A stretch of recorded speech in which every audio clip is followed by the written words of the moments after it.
Hi friends, my name is Jenny and I'm back today to do another video.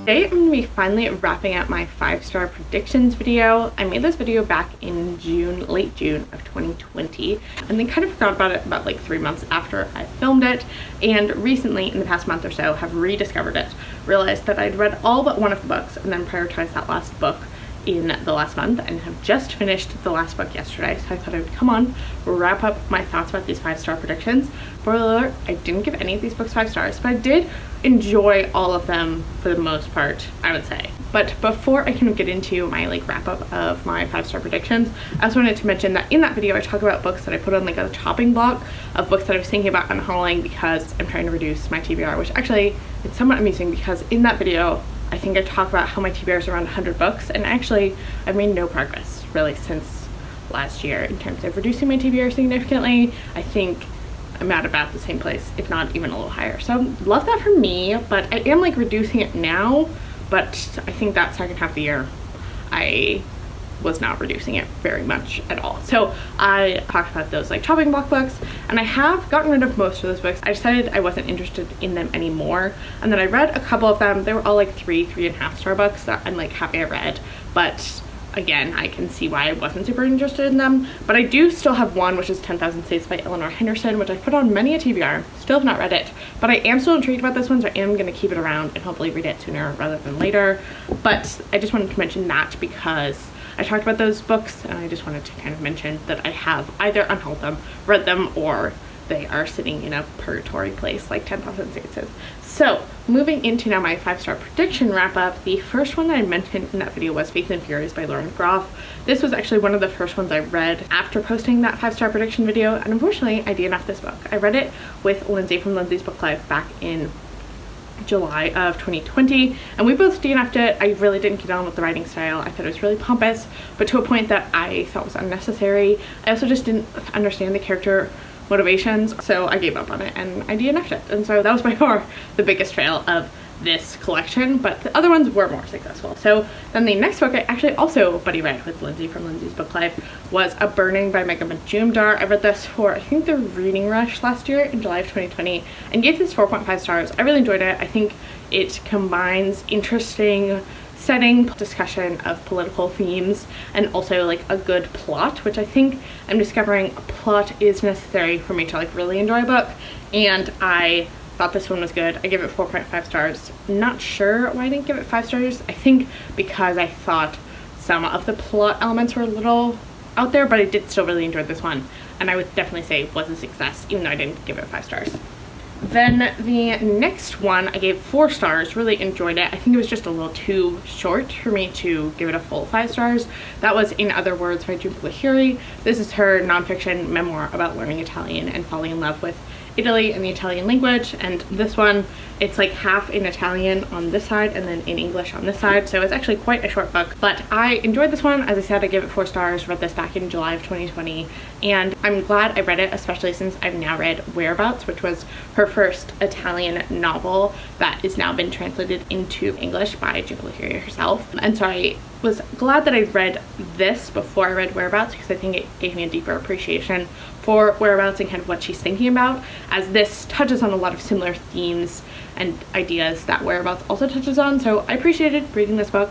Wasn't a 5-star read though, but I did still really enjoy it. Then the third of my 5-star predictions that I read last July in 2020 was Hood Feminism: Notes from the Women That the Movement Forgot by Mikki Kendall, and I ended up not rating this one because while I think the content and ideas presented here are 5-star ideas, I really didn't like how they were presented. I thought Mikki Kendall sometimes would phrase things in a way that she was using her personal experience to make an argument, which is fine, but she'd phrase it in a way that made it sound like there was data to support what she was saying, and then she wouldn't bring any data forth. There was no kind of bibliography at the end, or the bibliography was really short, and sometimes she'd even say statistical things and then not support those with data, which as a very kind of data quantitatively minded person, that really frustrated me. So I didn't want to give this a low rating because I didn't get on with the way it was written, when I think the content is so important and I appreciated everything she was saying, even though I didn't like exactly how she was saying it, if that makes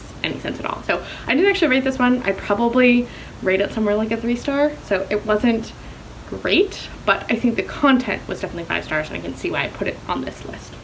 Then in September, I read my next 5-star prediction, which I ended up giving 4 stars, which was She Would Be King by Way Too More. I actually have a whole video dedicated reviewing this book because it was part of my African Women Writers project that I did last year. I enjoyed this. I gave it 4 stars. I think, again, this was an issue of like the plotting of this book didn't quite capture me as much as I wanted it to. I loved the ideas, and I loved the way kind of magical realism was interwoven through this book. I loved the historical setting, but the plot just left something to be desired for me. So I guess thinking on these books, a common theme is kind of the plot was not exactly what I anticipated it being, and therefore I was somewhat disappointed, which is really interesting because I don't think of myself as a super plot driven reader, but I do think plot plays a large role in how much I enjoy a book, which is very interesting to me. So I only gave this 4 stars. I would still definitely highly recommend it because I think Way Too More is really smart, really talented, and there's a lot of really interesting kind of ideas here, but I think the plot just like didn't quite work for me. In October of 2020, I read what I think probably be my favorite of the books on this list. I think about this book still a lot, and so I think it's probably was the most successful of these 5-star books, even though I only gave it 4.5 stars, which was The Potlucker Papers, A Food History of the Modern South by John T. Edge. This was one of the nonfiction books that I put on this list, and I actually am working on a round 2 of 5-star predictions that has a very similar book to this, but this is a, as it says, nonfiction book about food history, and particularly its relationship to political movements since the 1960s in the South. So the first chapter about the 1960s is all about the role that food and restaurants played in the civil rights movement, and then there's also a lot of discussion about kind of the environmental movement and returning to the land in the 1970s. And so I really enjoyed the way that John T. Edge used food as a form of revolution and as a form of activism, and how he kind of interwove that thread throughout this entire nonfiction book. I also really liked the way that he unpacks the complicated history of food in the South, given that food and agriculture is so tied to the history of slavery here in the South, but also it's at the same time always been a form of resistance through the creation of cultural identities through food. I think he just touches on a lot of really important topics, and he does it really well, and also kind of interweaves these personal narratives of like current day people that are either mimicking or kind of calling back to the history presented here in like a really cohesive way. Like I feel like as a nonfiction book, this also just like works really well because it's engaging, it's using a number of different forms of media, and it's talking about really interesting topics. Granted, it is very niche, so if you're not interested in the history of the South, in the history of political activism, in the history of food, this book is obviously not for you. But if you are interested in those things, I would highly recommend this one. As I said, probably the most successful of this collection of books. I gave it 4.5 stars, would highly recommend. Then moving into the time that I kind of forgot about this video, and so the next 2 books I've read several months after that kind of collection. So the first of those I read for my book club that I do with 2 of my best friends virtually, and we read Writers and Lovers by Lily King in March of 2021, and this was the one that I was really highly anticipating even before I put together this list.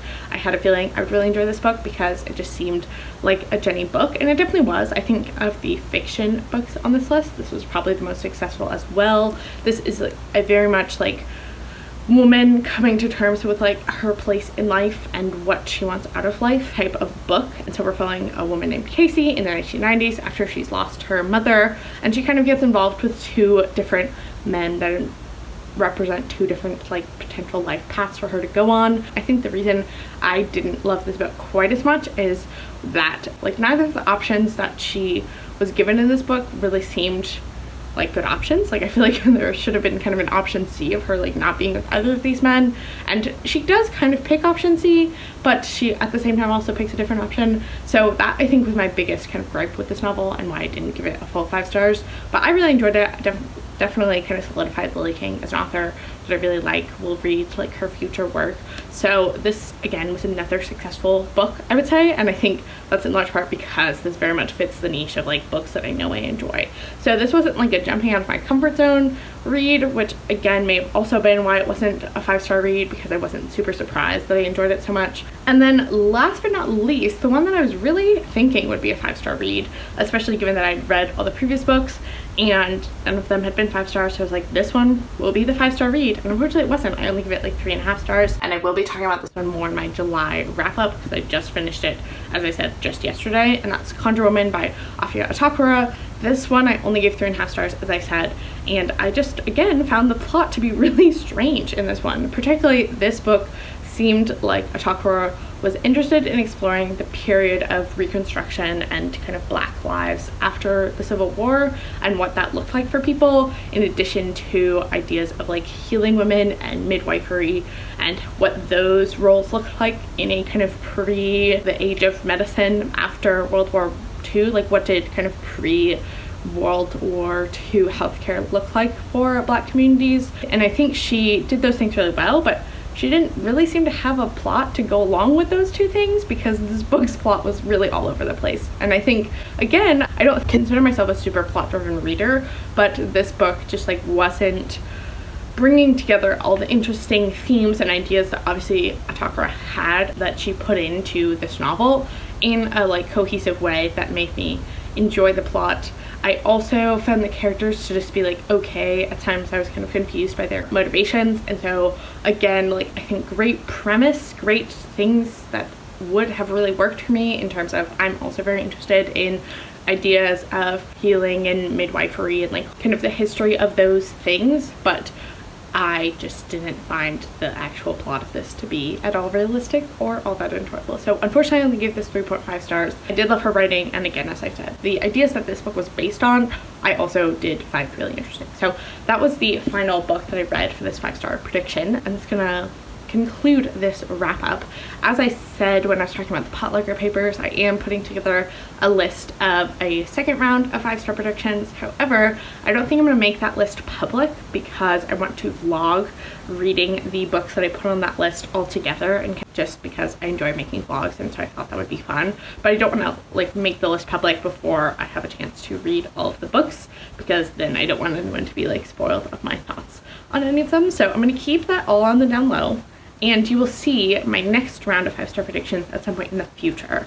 So I think that's going to wrap up this video. If you're new to my channel, I'd love to have you stick around and subscribe. Additionally, I'd love to hear from you down in the comment section below of any 5-star predictions you have, or books that you have been disappointed about, books that have surprised you in the recent past. I'd love to hear about them. I hope you're having a great rest of your day whenever you watch this, and I'll talk to you next time.